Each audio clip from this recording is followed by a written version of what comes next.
bagi orang yang istiqamah dengan Islamnya itu ialah waktu dia berada di dalam kubur, malaikat tadi akan berkata, la takhafu wa la tahzanu wa abshiru bil jannati allati kuntum tu'adun.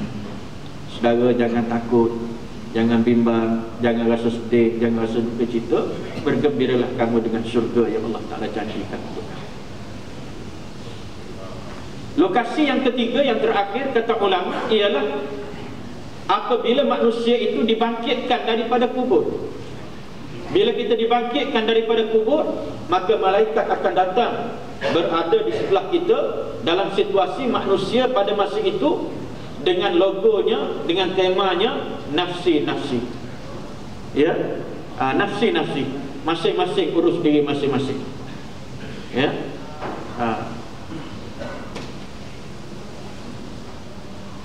Masa itulah dalam keadaan manusia yang takut, manusia yang dalam keadaan yang berbagai-bagai suasana itu, malaikat tadi datang kepada orang yang berkenaan, membisikkan kalimat yang sama, memberikan keyakinan kepada balasan syurga yang Allah Ta'ala akan berikan kepada dirinya. Baik, itulah tuan-tuan, kehidupan kita ini sifat dia sementara. Jadual penggiliran yang Allah Ta'ala buat untuk kematian manusia itu silih berganti. Sebab itu Allah Ta'ala bila dia nak beri kemuliaan kepada manusia, may yuridillahu bihi khaira yufaqihu fid din, maka Allah Ta'ala beri kefahaman tentang agama kepada dia.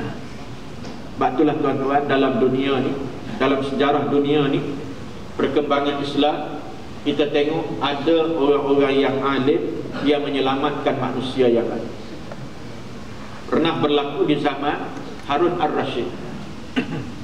Harun Ar-Rasyid ni dia menguasai kerajaan pemerintahan. Zaman Harun Ar-Rasyid ni tuan-tuan, ada seorang ulama yang hebat, namanya ialah Imam Malik.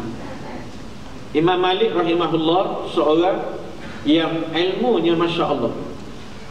Kuliah dia dihadiri oleh ribuan manusia.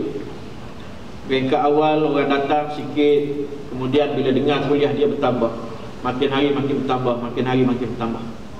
Ya, kuliah yang disampaikan oleh Imam Malik, sebab cara penyampaian itu mudah difahami. Satu hari perkembangan Imam Malik ini sampai kepada maklumat Harun Ar-Rasyid.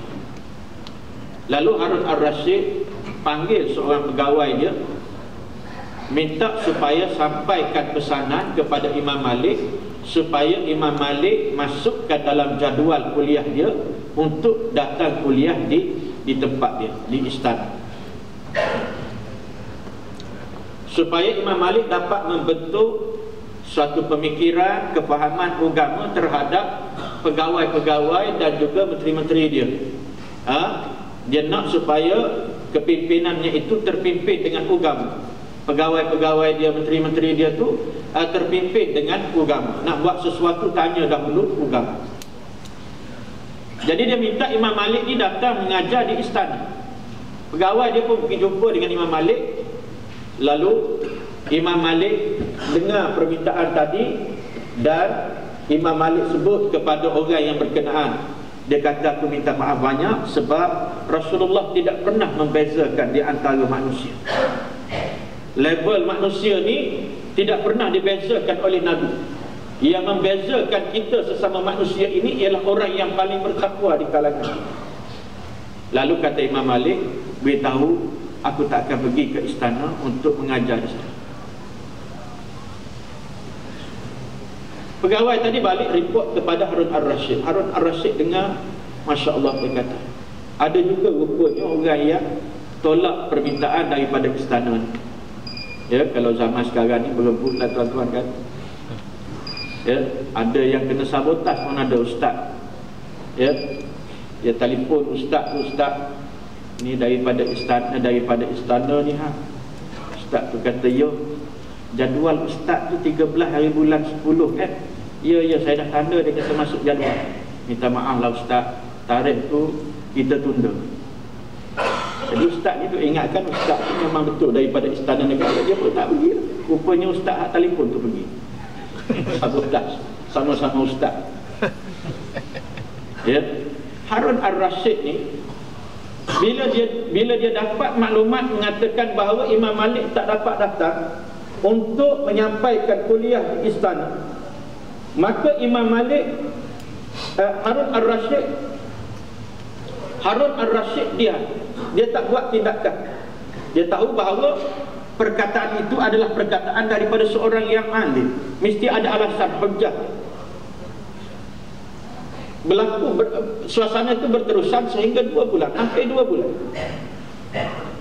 Masuk bulan yang kedua itu, Imam Malik ni kuliah dia semakin dapat sambutan, dan benda ni dapat maklumat ini sampai kepada Harun Ar-Rasyid. Memang ramai, daripada setengah surau penuh, akhirnya penuh. Daripada masjid yang tak berapa ramai, makin ramai, melempah sampai keluar. Ya, orang minat kuliah ni, mudah dipahami, senang dipahami. Bahasa yang digunakan, cara pendekatan dia, orang seronok. Ya, macam zaman kita ni ada satu ustaz, apa nama ustaz apa? Ustaz Azhar Idrus. Ustaz Azhar Idrus. Sama tu. Ustaz Azhar Idrus, masya-Allah.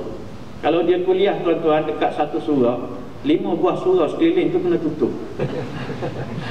Kalau ada juga Bilal pergi azan, tinggal Bilal seorang, imam pun datang dekat kuliah. Ya.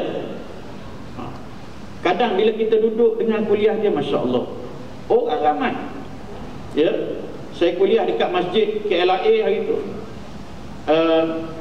Lepas kuliah minum dengan kawan-kawan, dia beritahu ustaz minggu depan kita nak panggil Ustaz Azhar Idrus kuliah perdana, kuliah maghrib perdana. Allah, masya-Allah, kata ramai tu, kena buat persiapan. Bulan depan datang kuliah, lepas kuliah tu sembang, dia kata Allah Ustaz, ramai sungguh, masya-Allah, 10,000 lebih orang dia kata datang kat masjid yang lain, atas bawah. Ya, atas bawah penuh. Derma saja malam tu dia kata kuliah maghrib hari tu lebih 30,000 ringgit. Lebih 30,000. Derma saja. Sebab tu kadang kita bila kita duduk dalam kuliah dia, kita rasa masya-Allah ketilnya kita. Ya, ilmu yang kita ada. Ya. Setengah orang bila dia dengar